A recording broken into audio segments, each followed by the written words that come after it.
pessoal, sejam bem-vindos a mais um episódio da série especial do Bem na Pauta, Saúde Mental no Trabalho.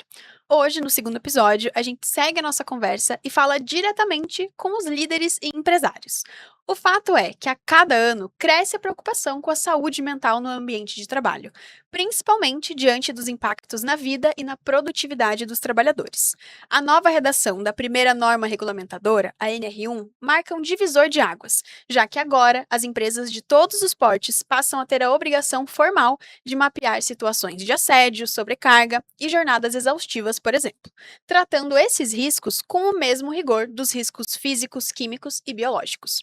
Hoje, vamos explorar as principais exigências legais, as etapas práticas, bem como os erros mais comuns e os principais desafios, trazendo orientações para líderes e empresários nesse novo cenário. Caso você não me conheça, prazer, eu sou Luísa Mainardes, repórter multimídia aqui do Bem Paraná. Quem opera pra gente é o Rafael Martins e a coordenação do estúdio é da Josiane Hitz. Para o episódio de hoje, eu tenho o prazer de receber mais uma vez, primeiro, a advogada trabalhista e consultora em sustentabilidade, Isabela Cristina Alonso Soares. Seja muito bem-vinda de novo. Obrigado, é um prazer estar aqui com vocês. Imagina! E para fechar a nossa mesa, a jornalista, consultora empresarial e diretora do Instituto Brasileiro de Riscos Psicossociais, Ângela Valheira Mascarenhas. Seja bem-vinda de novo. Obrigada, tô bem feliz de Imagina. fazer essa continuação aqui. Sim, acho que a gente ainda tá aí quase na metade, né, para poder destrinchar todo esse assunto que é bem complexo. Mas vou começar com você, Isabela, perguntando quais são as principais exigências da NR1 quanto aos riscos psicossociais. Então, uma das principais diferenças é que esses riscos sejam identificados. A gente fala da fase do diagnóstico, onde eu vou levantar, mapear esses riscos, identificar eles. Eu componho o meu diagnóstico e aí eu vou fazer essa relação. Quais são as funções que eu tenho? Que riscos estão relacionados? Como que é essa atividade? Qual que é a jornada que está exposto? Aonde que se realiza essas atividades? Então, assim, o diagnóstico de risco pode pensar no motorista de caminhão, que ele vai estar longe da família, em relação às estradas, as condições sociais que o ambiente promove de risco, né, assalto, enfim, isso é risco psicossocial.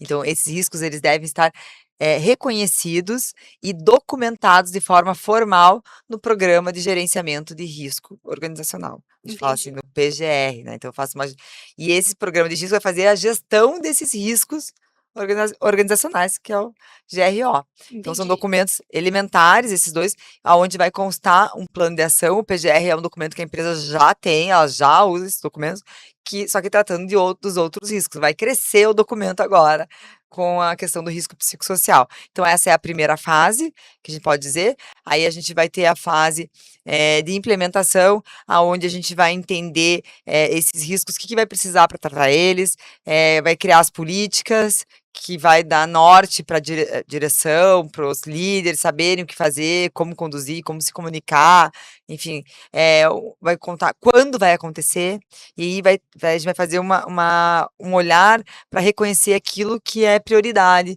aquilo que é de alto impacto, que deve acontecer primeiro, que eu posso esperar para ter uma intervenção. Enfim, eu tenho que fazer esse olhar sistêmico e construir meu plano de ação para atingir esses riscos, para mitigar e para prevenir.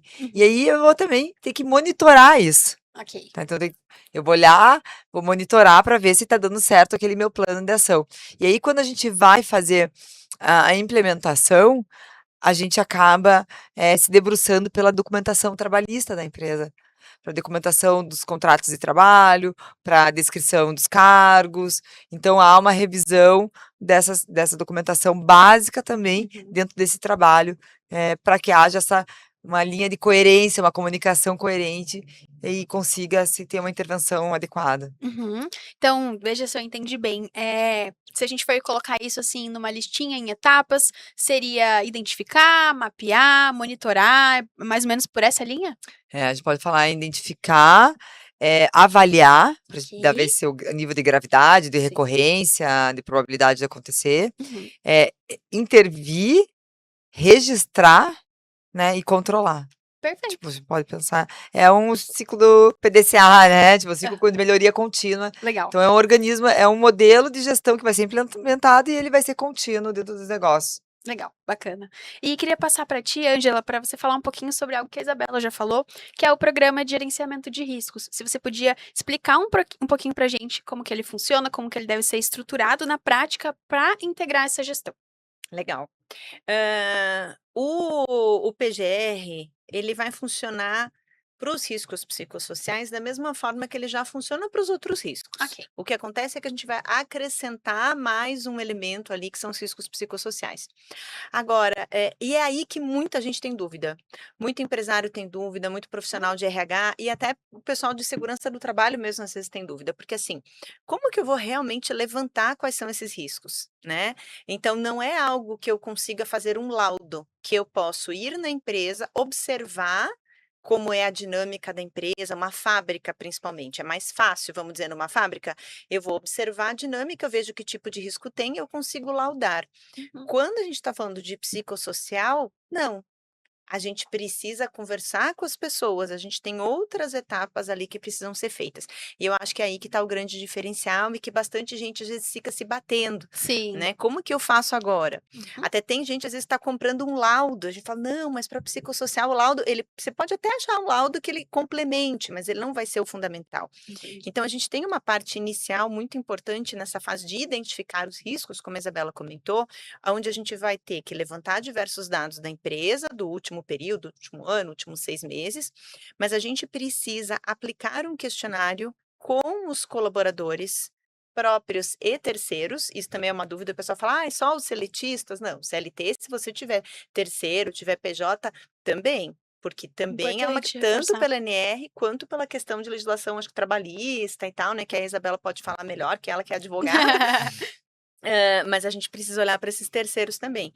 Esse tipo de questionário que ele é aplicado, ele tem que ter uma metodologia específica voltada para risco psicossocial. Ah, pode ser a pesquisa de clima que eu já faço na minha empresa? Não, ela até pode entrar como complemento, mas ela não pode ser a principal. Ok.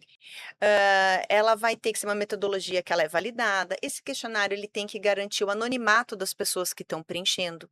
Não é obrigatório que eles preencham, eles têm que se dispor a preencher. Tem um conjunto de elementos ali. Uhum. Existem hoje diversas ferramentas. Aqui no Brasil a gente tende muito a usar algumas ferramentas que são estrangeiras, mas a gente aqui pelo Instituto Brasileiro de Riscos Psicossociais, a gente tem algumas ressalvas com isso, porque a gente entende que quando você está trabalhando nessa parte psicossocial, você tem que estar adaptado à cultura do país. Então, eventualmente, eu trazer um questionário que funciona muito bem na Inglaterra, não necessariamente ele vai funcionar bem aqui. Uhum. Outro, não basta só traduzir. Sim. Outro ponto é que a maioria dos questionários que existem, que são muito aplicados, estrangeiros e que são excelentes, eles foram desenvolvidos até 2018, ou seja, antes da pandemia. E nós tivemos muitas mudanças depois da pandemia. Eles não levam em conta trabalho remoto ou híbrido. E a gente sabe que tem fatores psicossociais fortíssimos enquanto quando você está naquele dia de trabalho remoto, mesmo que seja um dia. Né? As pessoas relatam, às vezes, que ficam ansiosas pelo excesso de comunicação online, e é Teams tocando, é WhatsApp, é Slack, é não sei o quê, e aquilo gera crise de ansiedade, a necessidade de estar o tempo inteiro disponível, não conseguir separar a casa do trabalho. Então, existem pontos que são específicos do trabalho remoto também. Uhum. Então, até no Instituto, a gente desenvolveu uma metodologia própria, totalmente brasileira, que está validada, para poder levar tudo isso em conta, Legal. né? Mas a gente precisa, então, puxar os dados da empresa, ter esse levantamento com os colaboradores, cruzar todas essas informações. Essa vai ser a primeira parte.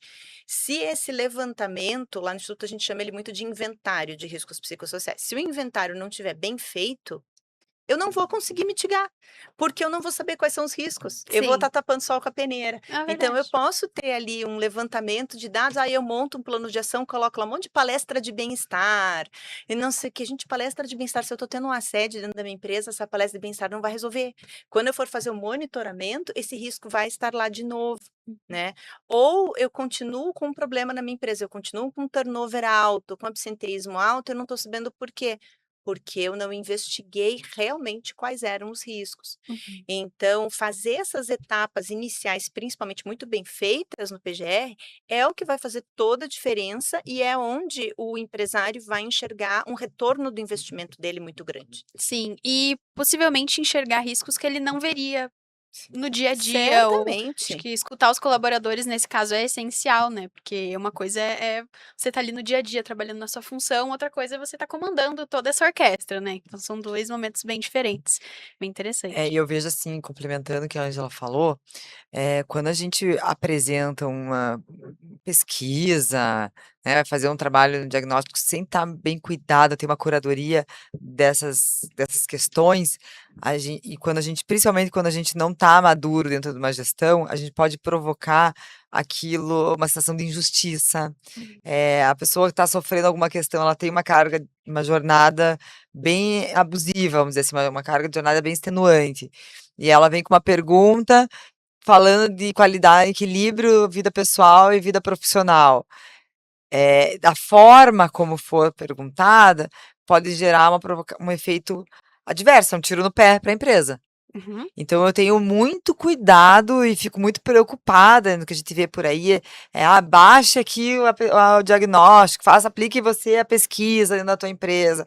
Então nas empresas que a gente está fazendo trabalho, eu tenho entrado muito para entender primeiro o perfil da empresa, é uma coisa nova, e a gente procurar parceiros, como eu encontrei a Ângela nesse processo, que tragam essa segurança para atender o contexto ali, para ser real e não um problema majorar, um problema para a Sim. organização ainda, sabe? Sim. Então a gente tem que cumprir legislação, só cumprir legislação pode piorar ainda a situação. Então a Uhum. gente tem que ter uma responsabilidade e um olhar bem criterioso nesse processo. Sim. Isso, tá cheio, né, quando você falou, porque assim, se você entra hoje no Google e falar que você precisa aplicar alguma coisa do NR1, você não precisa nem escrever o psicossocial, só colocar NR1 já tá pipocando o psicossocial. Né? O que você vai encontrar de questionário para você aplicar com o seu trabalhador, que você paga R$ 29,90 e você aplica pelo Google Forms, tá lotado. Lotado. E é o que ela falou, é um tiro no pé. Ainda tem uma outra coisa, lembra que a gente comentou que você tem que aplicar com os teus funcionários próprios e terceiros? Aí você pega um questionário desse, você aplica como um terceiro, você pode ter um monte de problema, porque se no questionário ali você tá e que aí é uma pergunta normal, por exemplo, perguntar: como é que tá a sua relação com a liderança?", por exemplo. Uhum. Como é que você vai perguntar isso para um profissional que é terceirizado, né? Você está criando questões ali que abrem espaço para processos, sim, trabalhistas, questões enormes que você nem tinha pensado. Então, às vezes, tentando fazer a coisa simples, né, ou Uhum. baratinho, ou de qualquer jeito, é o que ela falou, você arruma um problema bem grande, né. Sim, eu realmente já ia perguntar sobre esses erros operacionais, assim, que podem acontecer. Quais outros que vocês poderiam elencar que são mais comuns nas empresas? O que eu tô vendo bastante, que eu estava comentando até com a Ângela, é em relação a um elemento básico, né, que é a descrição de cargos e Hum. funções das Uhum. atividades.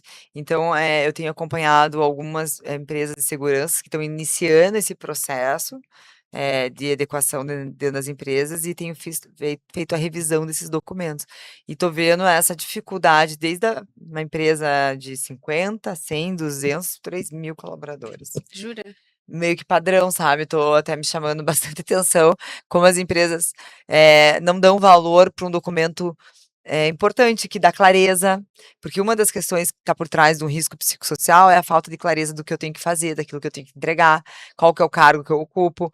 Então, às vezes acontece muito na mudança de cargo, eu fui contratada por um cargo, eu assinei aquela ordem de serviço, aquela descrição de cargo, e aí houve uma alteração. E aí eu acabo fazendo a minha atividade, que eu já tinha de outro cargo, ocupo a outra, mas não está claro, e daí eu acho que é injusto, mas o meu líder acha que eu faço é pouco, o líder não sabe como cobrar, porque Uhum. também ele não está claro qual que é meu papel aqui.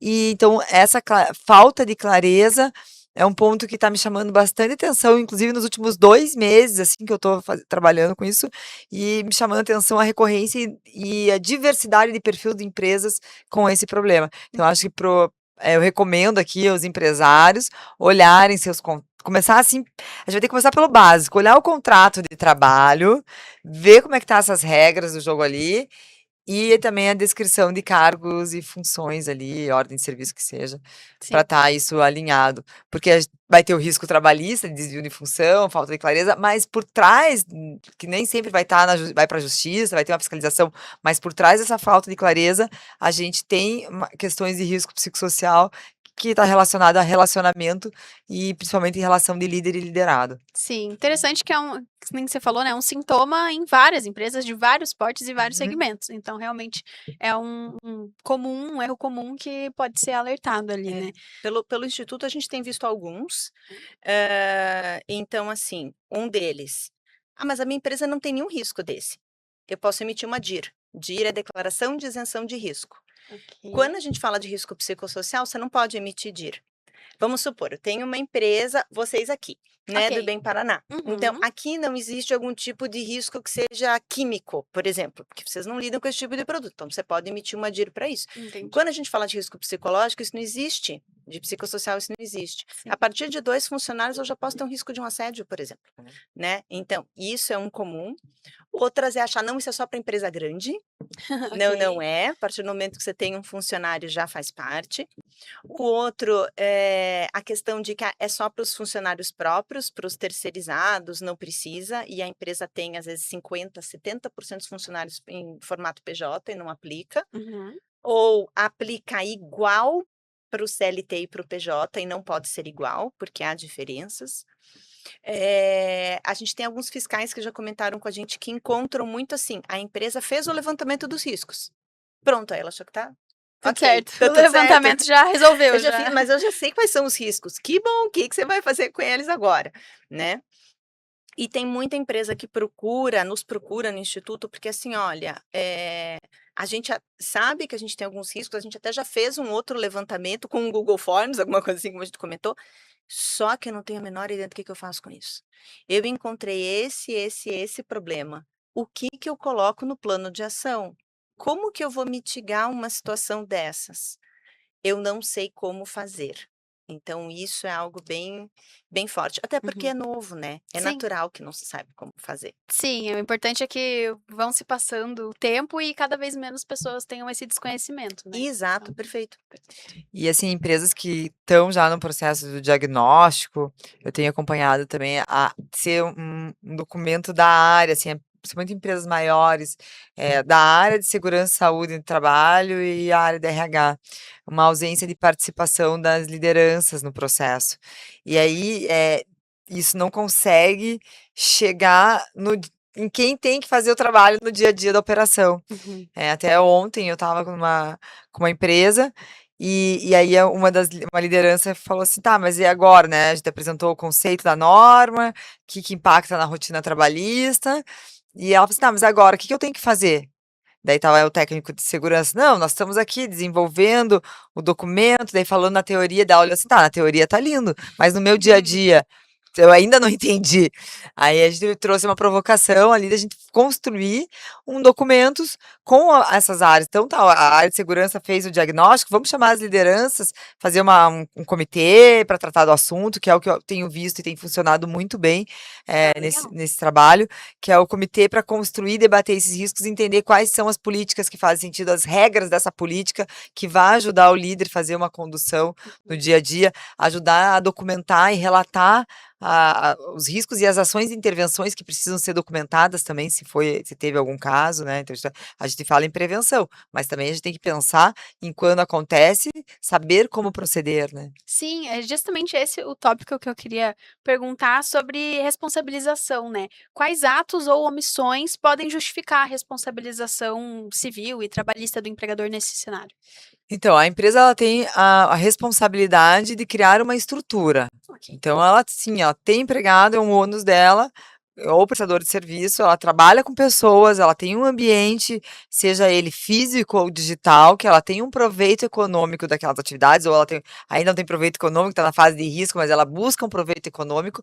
Ela tem essas pessoas que ela se relaciona economicamente, ela tem um dever de responsabilidade social quanto à integridade física delas. Perfeito. Então, física ou emocional, podemos dizer, né? Então, aqui já falando Sim. emocional, para ficar mais pontuado.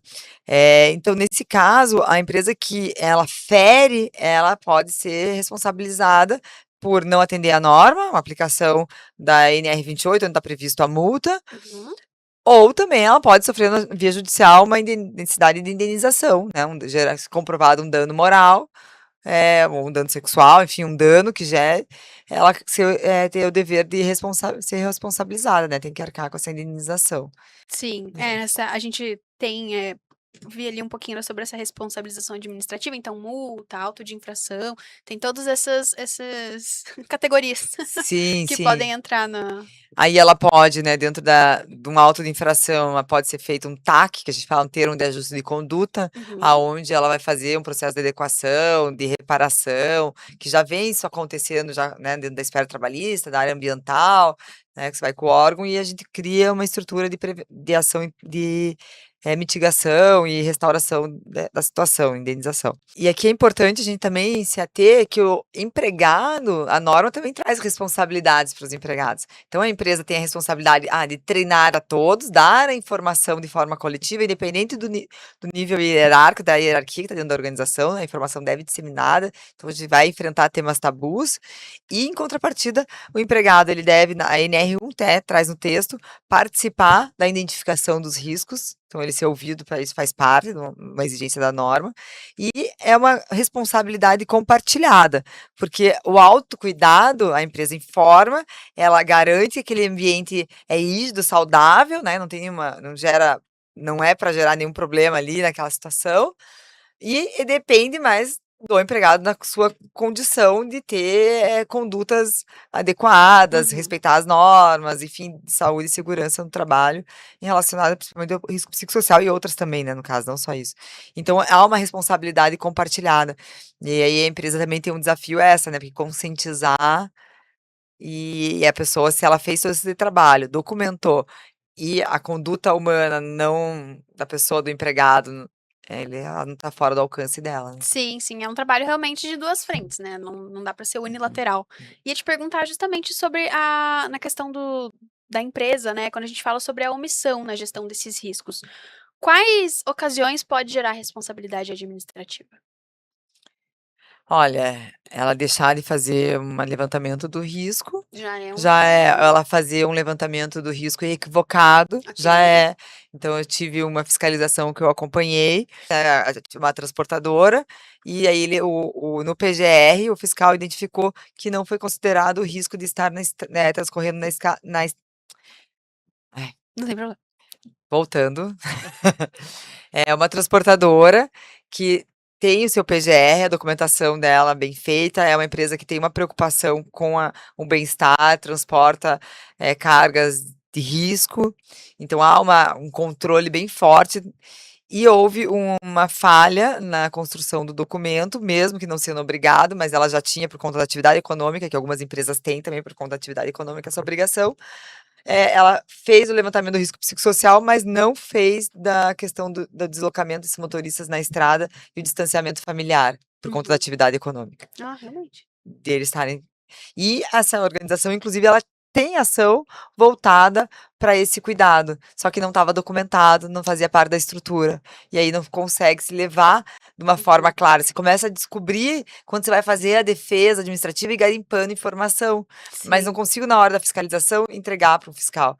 E é muito difícil a gente rever uma fiscalização. Daí, então. Sim, sim. Perguntar como que se dá a defesa nesses casos, por exemplo, mas é realmente tentando encontrar ali esse tipo de documentação que comprove O que eu essa vejo, ação. assim, eu tenho orientado muito as empresas, criem a sua estrutura. Não esperem vir um fiscal, porque cada empresa tem sua identidade, a sua localidade pode exercer a mesma atividade econômica concorrente, está na mesma rua, mas é um grupo diferente, é um grupo social diferente. A organização é um organismo vivo e eu não vou conseguir ter um padrão. Você tem que e a empresa construir o seu que faça sentido. Aí ela Sim. vai conseguir se beneficiar desse investimento, dessa ação, dessa atualização legal, e, e ter uma segurança segurança eficaz, né. Então acho que é Sim. a única forma que eu vejo de Sim, ser é um bom eficiente. conselho, construa desde já Não e não espere, esperem não bater na sua espere. porta. Exatamente. E pra gente finalizar a conversa, de hoje, ia te perguntar, Ângela, se a gente pensa numa empresa de recursos limitados, por exemplo, uma empresa pequena, talvez, o que que ela pode fazer para implementar medidas que promovam um ambiente mais saudável e que provem a eficácia dessas ações ali no ambiente de trabalho? Acho que a primeira coisa que a gente, precisa entender, é não é caro fazer isso, não é caro. Esses processos, eles são simples, eles podem se tornar caros se você não cuida de nada, e aí vira aquela bola de neve, aquela coisa enorme, né. Mas quando você começa a cuidar desde o início, não é caro. Junto disso, não é um gasto, é um investimento. Porque o que você colocar ali, você vai ter retorno em aumento de produtividade, em redução de faltas e várias coisas assim. Muitas vezes, tem muitos empresários que pensam assim: investimento para mim é quando eu compro uma máquina, Uhum. mas não enxerga que investimento pode ser investimento na pessoa, enxerga só como despesa, né. Sim. E quando a gente faz esse tipo de investimento, a gente tem um retorno muito bom. A gente tem uma faixa ali bastante simples. Vamos fazer um inventário de riscos psicossociais, levantar informações da empresa, aplicar um questionário, juntar tudo isso, gerar um relatório. Super simples. Uhum. Segunda etapa, vamos analisar esse relatório direitinho para descobrir onde estão os problemas que a gente tem. E aí vamos pensar que tipo de ação a gente vai fazer para cada problema. Essas ações não necessariamente também vão precisar ser caras. Eventualmente a gente vai ter um treinamento, mas de novo, treinamento é investimento. Você vai ter um retorno alto disso. Existe uma pesquisa da McKinsey que coloca que para cada R$ 1 investido em saúde mental, a empresa tem um retorno de 11.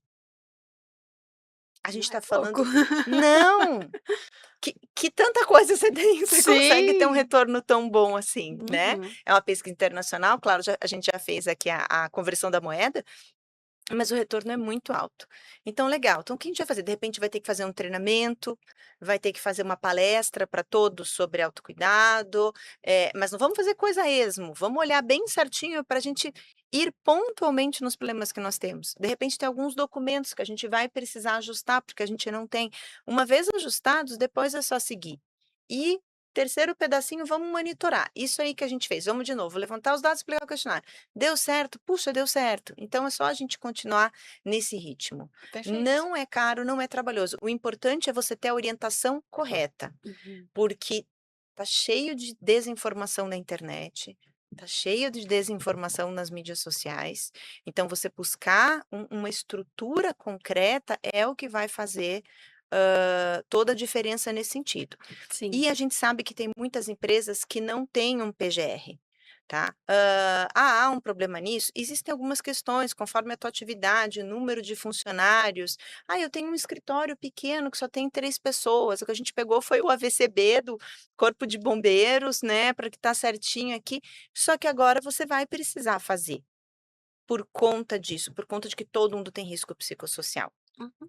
E, gente, com 3 pessoas, nossa, é super simples de fazer. Uhum. E você vai sentir impacto positivo. Sim, bacana. Aí, ó, eu que não tenho empresa, já tô saindo daqui já com um plano de ação se eu tivesse. Então é impossível que quem tá escutando a gente, principalmente se for um líder ou um empresário, já não tenha um caminho aí, pelo menos um pouco traçado.